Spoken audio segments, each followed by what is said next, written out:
Everyone, welcome to my class. तो हम लोग ज्योग्राफी का सेकंड चैप्टर पढ़ रहे थे। इससे पहले की क्लास में हम लोग डिस्कशन किए थे वाटर के बारे में। उसके बाद देखते हैं प्रॉब्लम्स ऑफ वाटर अवेलेबिलिटी। तो जो वाटर है वो सभी जगह पे अवेलेबल क्यों नहीं हो पाता। तो there is scarcity of water in many region of the world. Most of Africa, West Asia, South Asia, part of Western USA, Northwest Mexico, part of South America and entire Australia are facing shortage in the fresh water supply। तो ये सभी जो country है वो fresh water supply में उनको shortage देखने को मिलता है, वहाँ पे ज़्यादा पानी नहीं मिलता। The countries located in climatic zone most susceptible to droughts face great problems of water scarcity. तो जो कंट्री क्लाइमेटिक जोन पे रहते हैं वहाँ पे भी ज़्यादा पानी का शॉर्टेज देखने को मिलता है और वहाँ पे कभी कभी ड्रॉट्स होने का खतरा भी रहता है। ड्रॉट का मतलब सूखा पड़ना, जिसमें कि एग्रीकल्चर अच्छे से नहीं हो पाता है।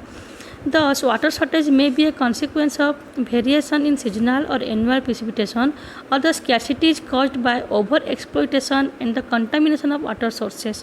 जो पानी का शॉर्टेज है वो कभी कभी सीजनल या फिर जो एनुअल प्रिसिपिटेशन होता है, जो बारिश होता है, किसी साल ज़्यादा होता है तो कोई साल कम होता है, तो उसकी वजह से भी वो देखने को मिलता है। या फिर ओवर एक्सप्लोटेशन जो हम लोग करते हैं, पानी को ज़्यादा यूज करते हैं, या फिर पानी को जो कंटामिनेट करते हैं, उसको हम लोग पॉइजन करते हैं, उसको हम लोग पॉल्यूट करते हैं, उसकी वजह से भी पानी का शॉर्टेज देखने को मिलता है। देन नेक्स्ट आता है कंजर्वेशन ऑफ वाटर रिसोर्सेज। पानी को कैसे हम लोग कंजर्व करके रख सकते हैं। So access to clean and adequate water source is a major problem facing the world today. Steps have to be taken to conserve these dwindling resources. Even though water is a renewable resource, its overuse and pollution make it unfit for use।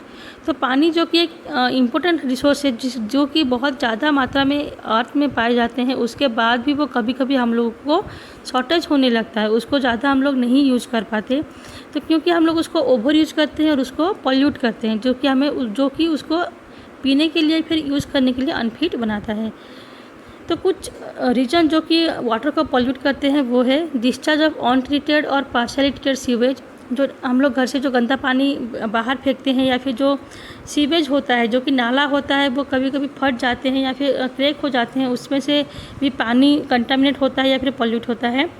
The agricultural chemicals and industrial influence in the water body. तो industry या फिर agriculture से जो भी waste निकलता है, chemical waste, उसको जाके पानी में फेंक देते हैं, उससे भी जो पानी बहुत ही ज़्यादा पॉल्यूट होता है या फिर कंटामिनेट होता है।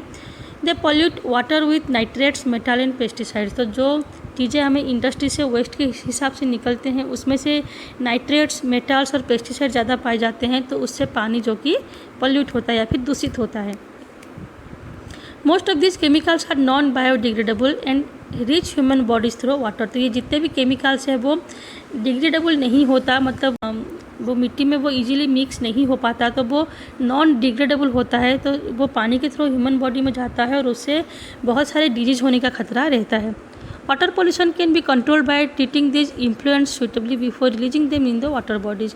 तो इसलिए वाटर पॉल्यूशन को हम लोग कम कर सकते हैं।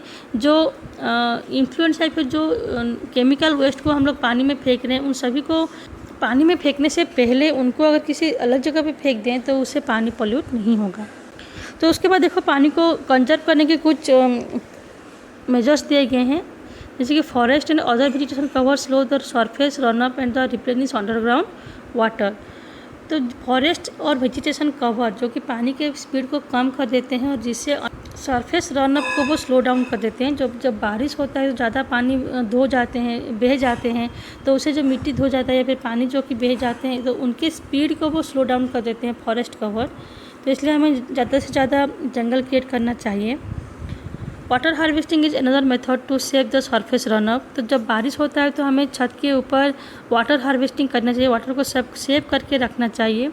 The canals use for irrigating field should be properly line to minimise losses by water seepage. जो इरीगेशन के टाइम में जो कैनाल के थ्रू पानी जाता है, तो वो भी प्रॉपरली उसको मैनेज करना चाहिए। फिर जो पाइप होते हैं वो कैनाल से प्रॉपरली कनेक्ट होने चाहिए, ताकि जब पानी उनमें से जाए तो उसमें से लीक ना हो। ड्राई रीजन जो होता है वहाँ पे एवापोरेशन का रेट ज़्यादा होता है, तो इसलिए ड्रिप और ट्रिकल इरिगेशन वहाँ पे यूजफुल होता है। द ड्रिप और the trickle irrigation is very useful in the dry regions.